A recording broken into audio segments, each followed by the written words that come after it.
Ya, kalau kita berbicara tentang stimulus, jumlahnya memang sudah banyak sekali, hampir 700 triliun rupiah sudah digelontorkan oleh pemerintah untuk menyelamatkan ekonomi nasional. Tetapi yang menjadi pertanyaan adalah bagaimana nanti dampaknya? Berapa lama transmisi yang akan dibutuhkan sampai dana tersebut dari pemerintah sampai ke target-target yang sudah ditujukan. Awalnya memang pemerintah lebih mengutamakan biaya untuk stimulus kesehatan terlebih dahulu, kemudian stimulus sosial, kemudian UMKM, kemudian BLT dan lain sebagainya di awal. Sehingga kita pernah mendengar bahwa kok dunia korporasi belum turun-turun nih atau belum berasa ini stimulus-stimulusnya yang dikatakan sebelumnya akan diberikan sekitar 53 triliun rupiah langsung dari pemerintah. Sri Mulyani Indrawati kemudian menjelaskan bahwa kita memang masih mencari sistem yang terstruktur, yang baik untuk bisa kemudian menyerahkan dana-dana ini, stimulus untuk korporasi ini supaya lebih terarah karena memang mekanismenya dikatakan untuk korporasi ini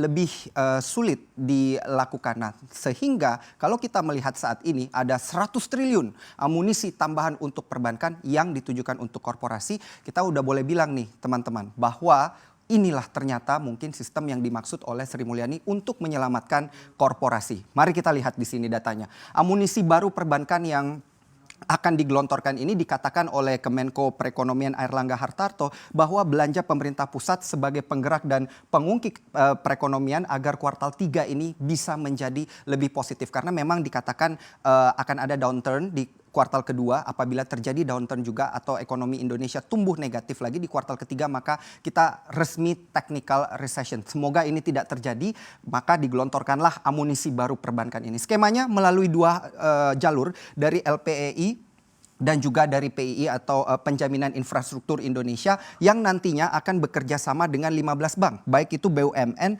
swasta, bank dalam negeri dan bank luar negeri. Sehingga dapat Anda lihat apa yang dilakukan oleh pemerintah selama ini itu sistem dan skemanya itu selalu jelas. Selalu dari atas, dari pemerintah dulu kemudian ditunjuk lembaga-lembaga yang terkait yang kemudian bisa membantu dan bertanggung jawab dan kemudian pasti dananya disalurkan melalui perbankan. Kenapa? Karena ini ibarat air mengalir keran ya. Kalau air mengalir dikucurkan di keran kita maunya itu semuanya terkena dari yang paling atas sampai yang paling bawah. Maka dari itu memang kita melihat uang-uang yang sangat besar ini akan kemudian dikelola oleh lembaga-lembaga yang sudah dipercaya dan ditunjuk. Tujuannya sederhana hingga nanti tahun 2021 total penyaluran kredit korporasi diharapkan bisa mencapai angka 100 triliun rupiah. Mari kita lihat syarat-syaratnya nanti seperti apa karena tidak semudah itu Ferguson ya. Anda mendapatkan kredit modal kerja yang totalnya nanti bisa hingga 100 triliun rupiah. Syarat yang pertama, modal kerja 10 miliar hingga 10 triliun rupiah dari satu korporasi tersebut. Kemudian syarat kedua, karyawannya itu minimal 300 orang. Syarat ketiga, data tekanan kinerja korporasi, punya data tekanan kinerja korporasi. Mungkin ini bagian yang paling mudah ya karena dikatakan bahwa memang korporasi adalah mereka atau perusahaan-perusahaan yang paling terdampak oleh COVID-19 ini. Maka syarat ketiga yang paling mudah. Yang paling susah adalah syarat yang pertama dan syarat yang kedua. Karena setelah 3 bulan tentunya banyak korporasi yang modal kerjanya itu yang tadinya misalnya 10 hingga 11 triliun mungkin sudah turun setelah 3 bulan sehingga menjadi tanda tanya kemana saya harus meminta kredit korporasi, apakah harus mengambil kemudian stimulus UMKM atau masih bisa dinegosiasikan lagi nantinya. Nah ini masih akan kita update lagi perkembangannya seperti apa. Kemudian karyawan minimal 300 orang. Begitu juga ya Anda mendengar ada badai PHK. Tentunya korporasi yang dulu punya 300 karyawan sekarang pasti sudah menyusut. Dan ini kembali lagi menjadi tanda tanya. Kalau karyawannya kurang dari 300 yang dan dulunya 300. Ini seperti apa nantinya akan dibantu oleh pemerintah. Dan sektornya seperti apa? Tentunya yang pertama yang paling prioritas di sini pemerintah membagi dua. Ada sektor prioritas dan non prioritas. Di mana yang paling prioritas adalah yang paling terdampak. Tentunya kita tahu pariwisata, dilanjutkan dengan otomotif, tekstil dan produk tekstil dan alas kaki, elektronik, kayu olahan, furniture dan produk kertas. Dan yang terakhir adalah sektor usaha lainnya yang memenuhi kriteria terdampak COVID-19 sangat berat. Nah ini bisa menjadi satu masukan juga bagi Anda apabila Anda melihat dan juga sudah memenuhi persyaratan ini. Maka tidak usah terlalu banyak berpikir, langsung saja nanti ketika dijalankan coba diajukan terlebih dahulu.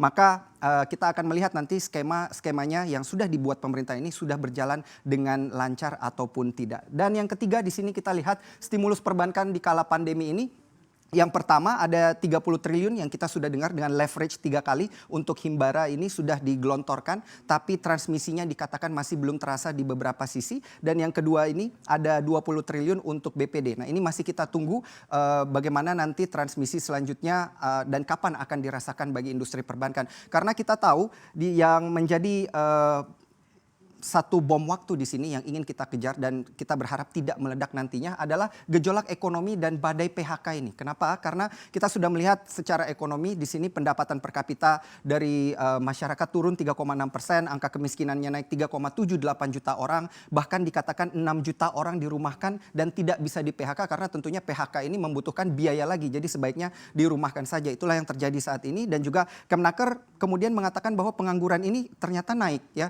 dari 2,92 juta hingga 5,23 juta orang. Dan yang terakhir Kementerian PPN dan Bappenas pun juga mengatakan bahwa pengangguran memang naik tapi di kisaran yang lebih tinggi 4 juta hingga 5,5 juta orang dan apabila tidak dilakukan sesuatu di tahun 2020 nanti ini angkanya bisa mencapai 10 juta. Nah, terakhir yang ingin kami sampaikan kepada Anda dan juga kembali mengingatkan bahwa Sri Mulyani sebelumnya pernah mengatakan ini bukan masalah besaran dananya, berapa ratus triliun yang mau digelontorkan, tetapi kecepatannya akan seperti apa. Karena kita melihat kemarin Pak D. Jokowi baru saja kembali marah-marah lagi. Kenapa? Karena total stimulus yang diberikan oleh pemerintah dikatakan baru sampai 19,1%. Ini tentunya menjadi tanda tanya. Kalau baru 19,1%, ini stimulus ini transmisinya kapan nanti akan terasa sampai ke kantong Anda?